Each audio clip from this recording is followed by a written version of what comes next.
Okay guys, quick little video here. I'm going to be mixing some pigment color into Apoxie Sculpt. I have the white Apoxie Sculpt. I need black.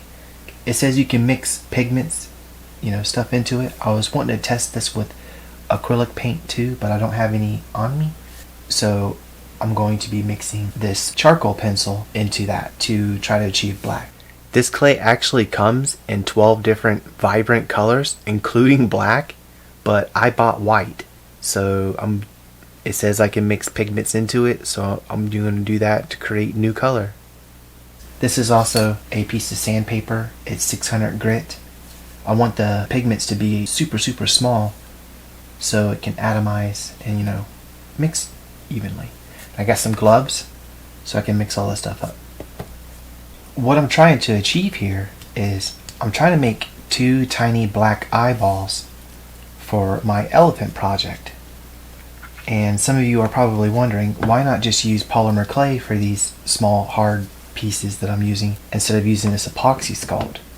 Well, main reason is if you add baked polymer clay to unbaked polymer clay, or vice versa, the unbaked polymer clay will cause the baked polymer clay to ruin.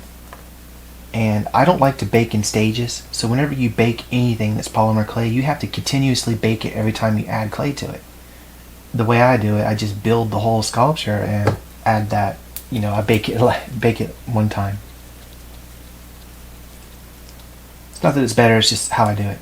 So this looks like some, an even amount, and I can make several sets of little black balls. It's always good to make more than what you need. So now I'm just going to grind this lead down a little bit onto this sandpaper here. Alright, it made quite a bit of little pigment there, so we'll see how this does. But first I'm going to mix this together pretty thoroughly. I just wanted to make sure these are thoroughly mixed before adding that pigment into it, in case you're wondering why I'm mixing first. So here we are, freshly mixed. Slightly warm where it's activating. I don't see any reason to wait because it has quite a bit of a work window. So I'll just start mixing this in now. I'm pretty sure adding a material into another material like this compromises the structural strength of it. But I'm not too worried about that because these are just going to be eyeballs. And they're going to be like 80% covered in clay. Pretty much stationary.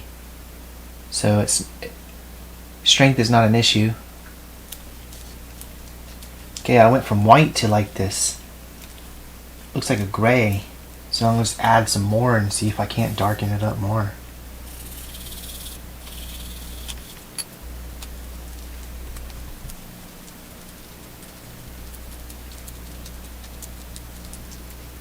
It's taking quite a bit of at least dry pigment to get this to turn dark. Or black. I'm pretty sure it would be easier using acrylic paint. There is not any acrylic paint in this entire house though, so that'll have to be discovered on another day, I suppose. I'm just going to crush this with this spoon. Kind of speed this process up a little bit here.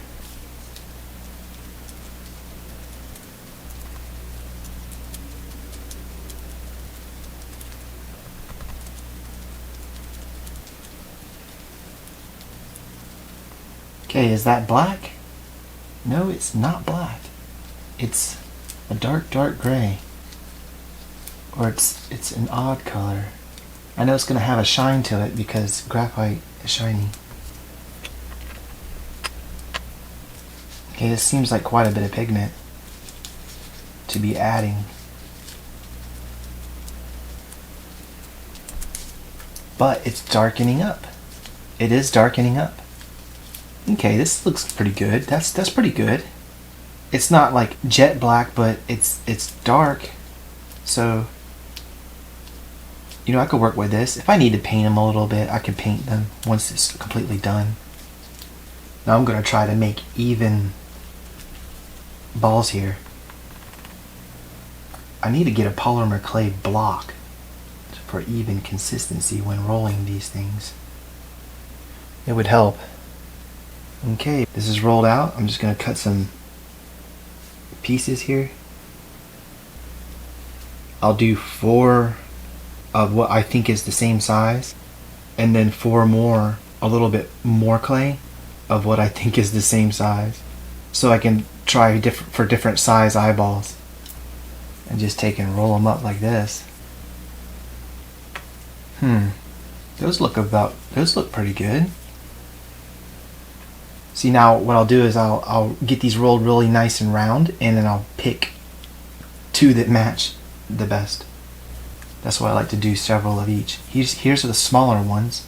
Let's see what they look like. You know what? Those look like black eyes to me.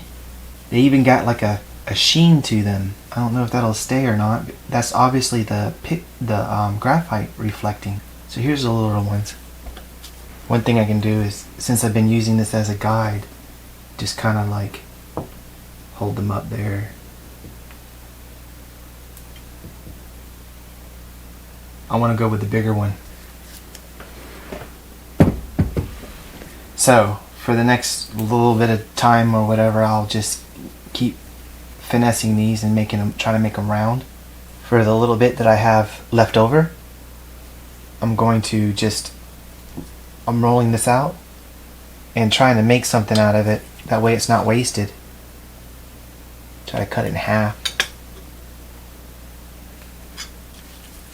Maybe some black fangs or something. That'd be pretty cool, huh?